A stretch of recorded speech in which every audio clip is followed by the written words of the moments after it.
की कहानी केवल एक नदी की कहानी नहीं, बल्कि यह त्याग, तपस्या और पवित्रता की एक अद्भुत गाथा है। माँ नर्मदा रेवा से अमरकंटक का तक की पावन गाथा। सृष्टि का कल्याण और महादेव का पसीना।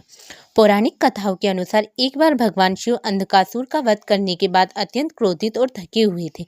वे मेकल पर्वत अमरकंटक पर विश्राम करने आए। उनके शरीर से बहने वाली पसीने की बूंदों ने एक कुंड का रूप ले लिया।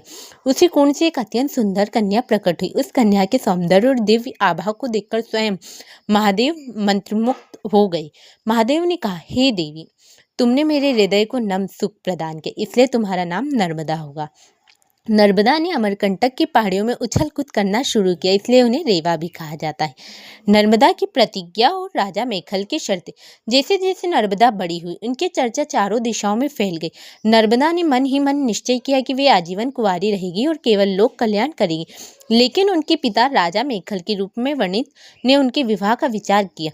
राजा मेखल ने घोषणा की, जो राजकुमारी गुलकावली के दुर्लभ फूल लेकर आएगा, उसी से नर्मदा का विवाह होगा।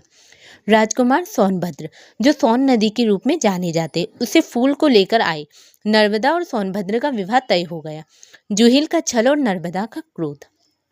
विवाह की तैयारी चल रही थी। नर्मदा ने अपनी सखी जूहिल को भेजा ताकि वह जाकर देखे कि राजकुमार सोनभद्र कैसे दिखते हैं। नर्मदा ने जूहिल को अपने गहने और वस्त्र पहना दिए ताकि वह एक राजकुमारी की तरह लगे, लेकिन भाग्य को कुछ और ही मंजूर था।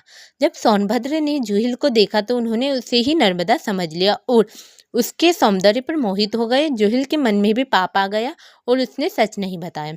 काफी देर तक जब जूहिल नहीं लौटी तो नर्मदा स्वयं वहां पहुंची। उन्होंने देखा कि उनके होने वाले पति सोनभद्र उनकी सखी जूहिल के साथ प्रेम मिलाप कर रहे हैं। यह देख नर्मदा क्रोध और अपमान से भर गई। पश्चिम की ओर मुड़ना एक अनोखी दिशा। नर्मदा ने वही संकल्प लिया कि वे अब कभी विवाह नहीं करेगी। उन्होंने अपना रास्ता बदल लिया और विपरीत दिशा में पश्चिम की ओर बहने लगी। भारत की अधिकांश नदियां पूर्व की ओर बंगाल की खाड़ी से गिरती है, लेकिन मां नर्मदा अपने स्वाभिमान और क्रोध के कारण पश्चिम की ओर अरब सागर में बहती है। सोनभद्र को अपनी गलती का एहसास हुआ और वो रोते हुए नर्मदा के पीछे भागे, लेकिन नर्मदा ने मुड़कर नहीं देखा। आज भी अमरकंटक में सोन और नर्मदा की धाराएं अलग अलग दिशाओं में बहती है। गंगा से भी पवित्र क्यों? शास्त्रों में एक बहुत सुंदर बात कही गई है। गंगा स्नानी, यमुना पानी, नर्मदा ध्यानी। अर्थात गंगा में स्नान करने से पुण्य मिलता है, यमुना का जल पीने से, लेकिन नर्मदा का तो केवल ध्यान करने मात्र से ही मनुष्य के पाप धुल जाते हैं।